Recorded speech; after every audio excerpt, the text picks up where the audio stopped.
We are seeing more and more and more deliveries, quietly though, massive deliveries off the LBMA. The price and the price action is meaningless when you see big deliveries across the globe and a continuing drive to de-dollarize into this August meeting, which now our allies are requesting access to, where supposedly they're going to issue a new currency pegged to commodities. This is the volatility before the storm. This is Kaiser Johnson with Liberty and Finance, and this is the Miles Franklin Weekly Special for June 20th through June 27th, 2023, while supplies last. This week we featured 2023 1-ounce silver maple coins at $4.99 over spot and backdated 1-ounce silver Australian Kangaroos at just $3.99 over spot. Silver maples were the first silver sovereign coins to be minted at 4/9 fine purity, and the 2023 silver maples remain one of the most in-demand coins today.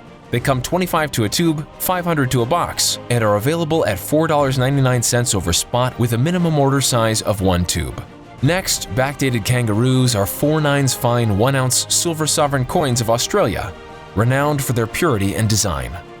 They come 25 to a tube, and with just 250 coins to a monster box, they are the most affordable monster box available, especially at just $3.99 over spot per ounce while supplies last. Our specials this week are IRA eligible, and if you'd like to learn more about a precious metals IRA, call us and we'll be happy to help you in that process. To order our specials or any of the many other options we have available, call us at 1-888-81-LIBERTY. That's 1-888-815-4237. We're available after hours and on weekends, and we look forward to speaking with you. Welcome back to Liberty and Finance. We're always glad to have this returning guest. Andy Schectman is the CEO of Miles Franklin Precious Metals. He joins us for a weekly market update this Tuesday, June 20th, 2023. Andy, thanks for coming back on Liberty and Finance. And again, it's good to be here. Thank you. Had a couple weeks of some health issues, but on the mend, and actually really happy to be back. So thanks for having me. I think between myself and yourself, and I don't know who else, it's almost like you're the mayor of the island of unfit toys or whatever, misfit toys. But anyway. Yeah. I certainly, there is no truer statement that without your health, you have nothing. And I was supposed to be in Europe right now, but woke up 3 weeks ago, Wednesday, with a kidney stone that I'll just put it to you this way. After hours and hours and hours of agony, if they told me that all I had to do was bite off the tip of my pinky to make the pain go away, I really think I would have done it. And for those of you who have had kidney stones, you understand what I'm talking about. But 2 surgeries later, here I am on the mend, feeling a whole lot better, and I'm very glad to be here. Believe it or not, I can't think of anything I'd rather do than be back at it. So it's good to be here. Well, glad to have you, and looking to you for a high-level overview of the big trends you see happening right now, both in the macro global economy, the East-West BRICS plus versus West split, as well as within the precious metals industry. So maybe we should start with the big picture of any updates you have affecting the financial world globally. Yeah, well, if we talk about what's going on with the BRICS, there's a lot going on. I mean, and we've talked about ad nauseum the fact that in the first 3 months of the year, the central banks bought a combined almost 230 tons of gold. That's the most ever seen in a quarter, in a first quarter. And the central banks are continuing to add to their positions. China, 7 months in a row, has been buying. India continuing to buy. Their gold reserves have risen by over 40% since they started accumulating gold a few years ago. Again, the Bank of Iraq, their reserves in one day, 2.5 tons of gold, increased their reserves by 2%. Singapore, their gold reserves up 35% in 3 months. They've been the largest purchaser of gold this year in 3 months. And so the central banks are continuing to massively accumulate gold and silver. There's no question about that. And as it relates to to a bigger picture, we talk about the BRICS. There are 25 countries now that have formally applied to BRICS, according to a new article that just came out. Afghanistan, Algeria, Argentina, Bahrain, Bangladesh, Belarus, Egypt, Indonesia, Iran, Kazakhstan, Mexico, Nicaragua, Nigeria, Pakistan, Saudi Arabia, Senegal, Sudan, Syria, United Arab Emirates, Thailand, Tunisia, Turkey, Uruguay, Venezuela, and Zimbabwe. I mean, the numbers are growing. And, we're told that on August 22nd in their South African meeting, their annual meeting, that they are going to discuss or introduce their new currency. This is a report that Jim Rickards talked about, where they are actually talking about coming out and introducing what we've been talking about a long time, this commodity-backed currency. What makes all of this even crazier, in the last few weeks, we've talked about Macron and him pushing back against the West, embracing the Chinese, buying liquid natural gas in yuan, striking a 51-point agreement with China from 5G to military engagement. He, according to the South African president, has requested to be present at the meeting in August. So you have France and Belarus, the two countries, European countries, that are now showing interest in joining the BRICS. You have Japan, who has just purchased a whole bunch of Russian oil above the benchmark that the U.S. set of $60 or something like that, and they're purchasing them at around $70. That does not make the West and their sanctions happy. So things are beginning to really, really speed up as far as I'm concerned. And, when you talk about the significance of these countries, I'd like to read something real quick here that Jim Rickards brought up, and I found it to be fantastic. He says, he's talking about this new currency that will likely be pegged to gold. We talked about gold being revalued or revalued to a tier 1. We talk about all the countries who have repatriated their gold. We talk about the European countries who not only have repatriated their gold, but many of the countries like France have exchanged their gold that doesn't meet LBMA standards. In other words, they have bars that don't meet the purity. It's as if they're all preparing for some event by repatriating, by accumulating, by exchanging out bars that don't meet LBMA standards. It's as if something is coming. And he talks about how this plays right into the hands of the BRICS, because you have, with China and Russia, you have two of the largest gold producers in the world, ranked 6th and 7th respectively. With Saudi Arabia and Russia alone, he talks about you have two of the three largest energy producers in the world. He talks about with Russia, China, and Brazil and India, all members, you have 4 of the 7 largest countries in the world measured by land mass, 50% of the world's wheat and rice production, 15% of all the gold reserves.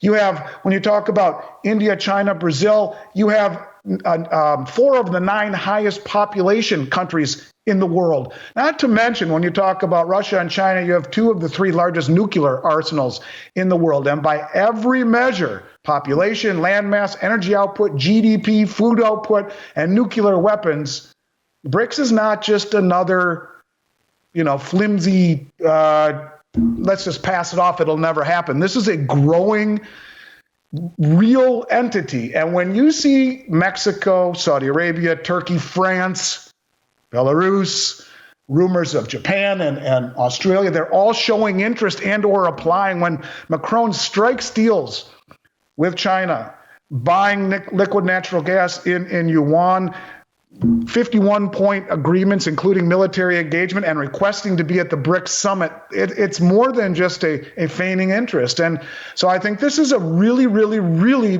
big deal. And if what Jim says is true, and they do indeed introduce their new currency pegged to commodities in their August meeting, things are going to be very, very, very, very interesting.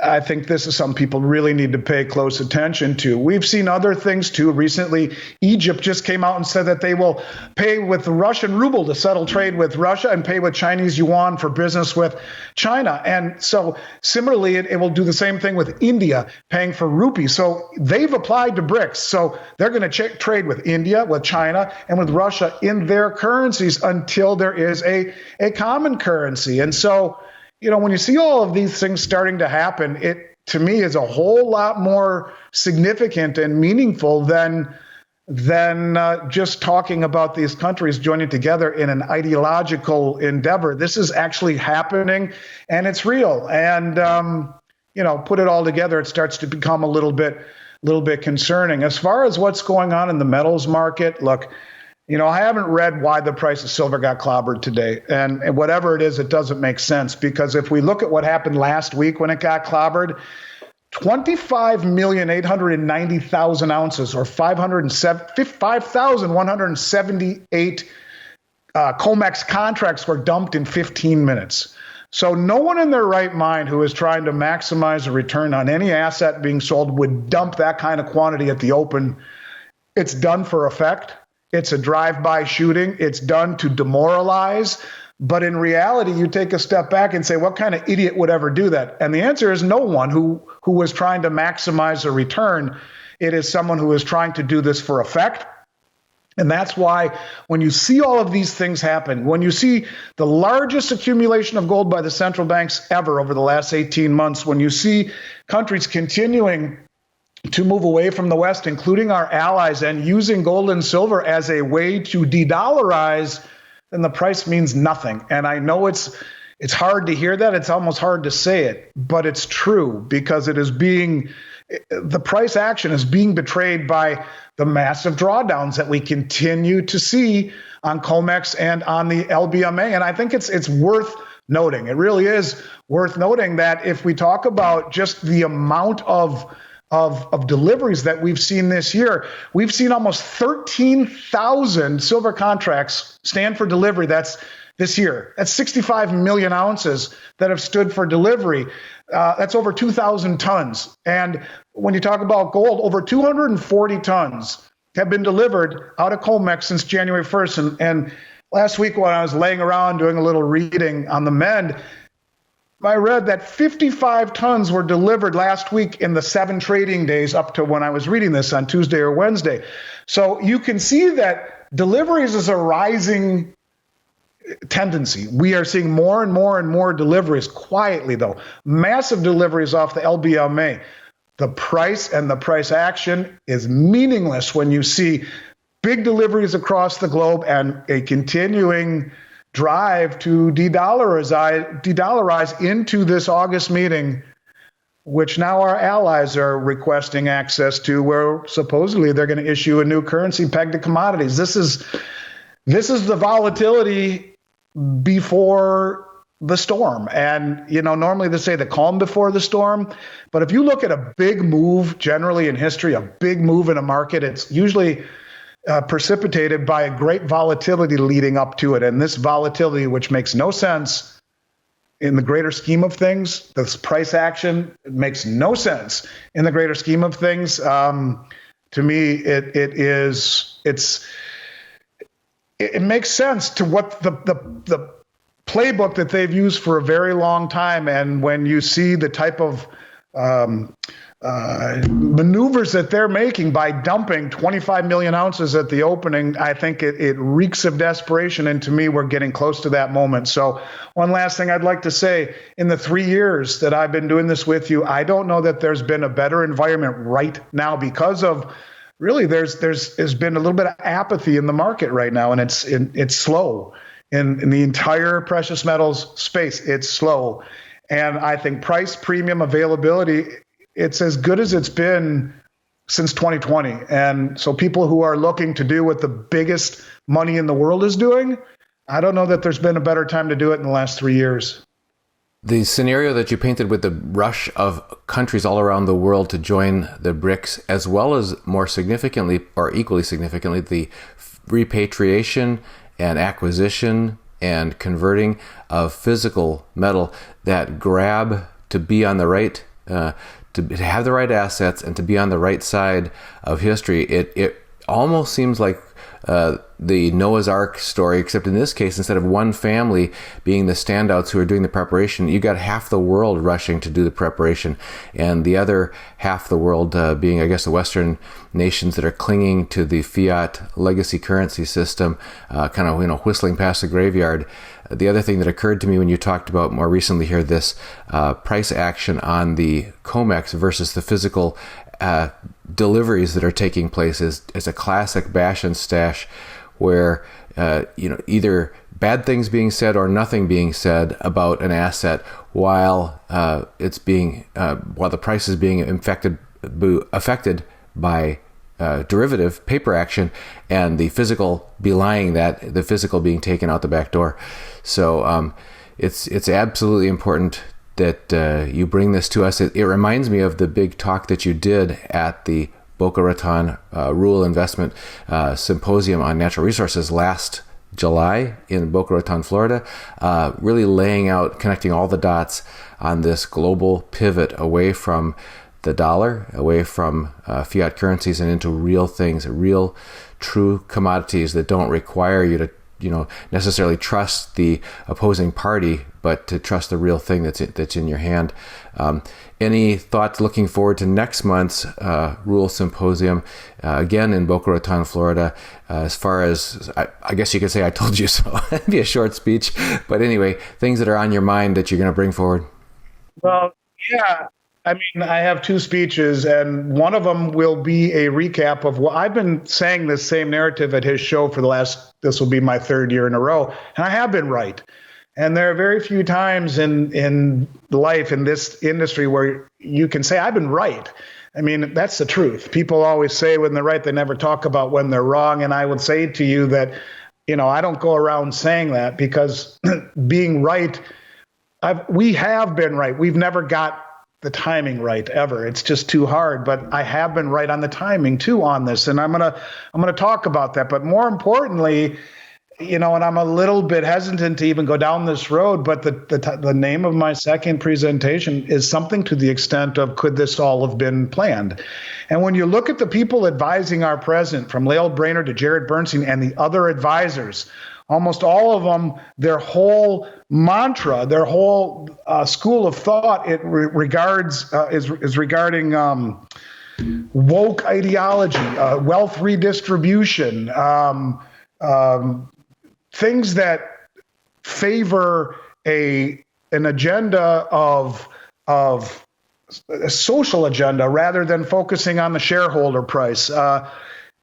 It's really quite shocking, as a matter of fact. And when you realize that his two main advisors, Jared Bernstein, advocates losing the world reserve status, and Lael Brainerd advocates a central bank digital currency and no banks other than one central bank, you can take a look and see what's happening around us and say, my gosh, it couldn't have played out any better. And there are other things that I'll dig into that have just blown me away the more I read into it. But I can tell you that, yeah, this is a lot bigger problem than people, I think, really understand, because to me, it just seems as though that they are looking for a villain. They are looking for a bad guy to point to say this is why everything fell apart. There is no way to fix the problem that we are in. Either you inflate or you default. We will not produce our way out of almost $200 trillion in debt. And so, look, we brought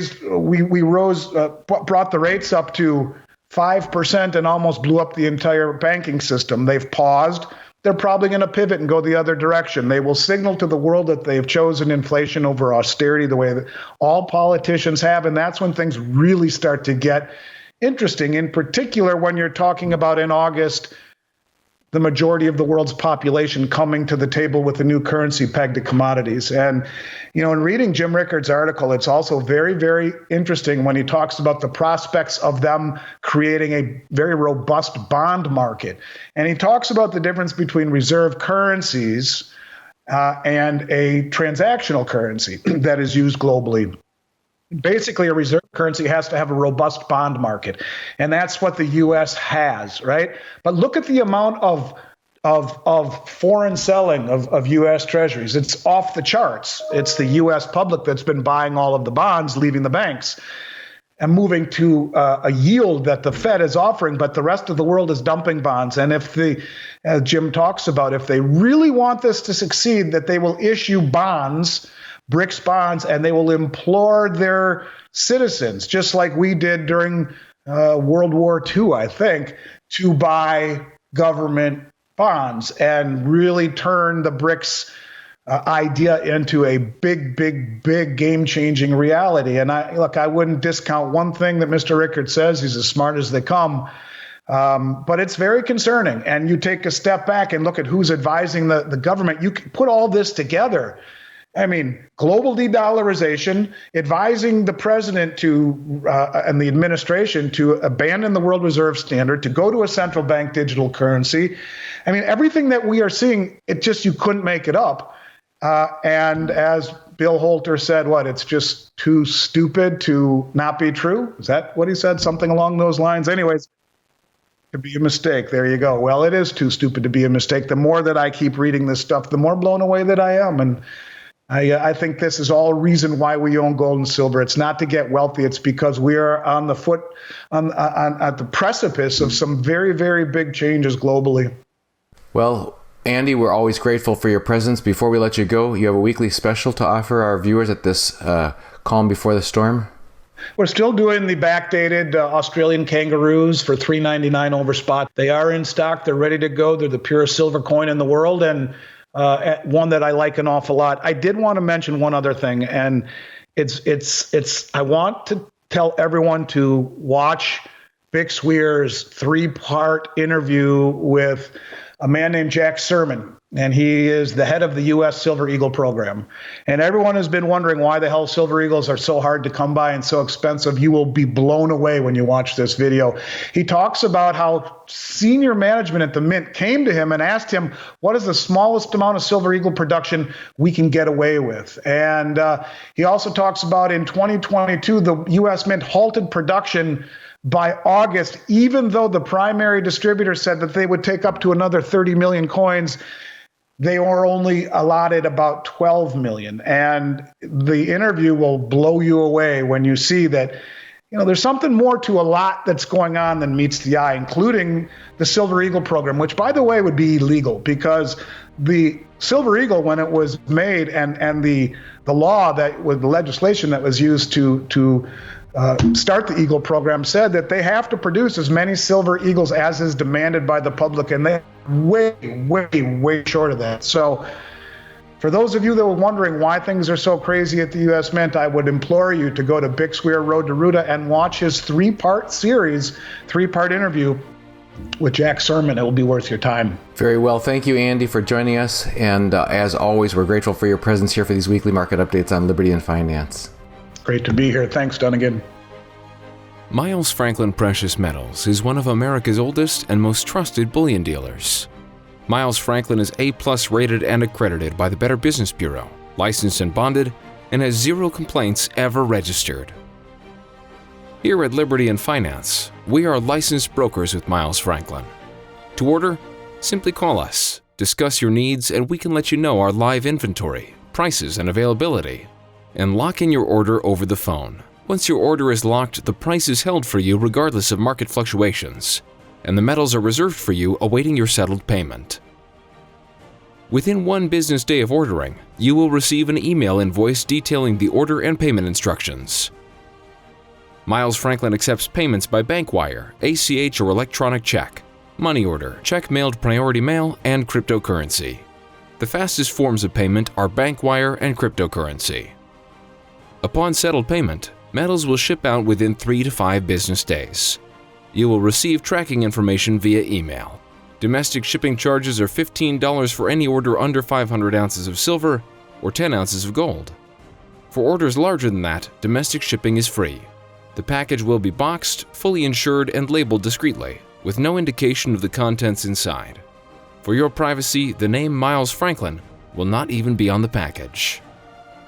To talk to myself, Kaiser, my brother Elijah, or my father Dunnigan, call 1-888-81-LIBERTY. That's 1-888-815-4237.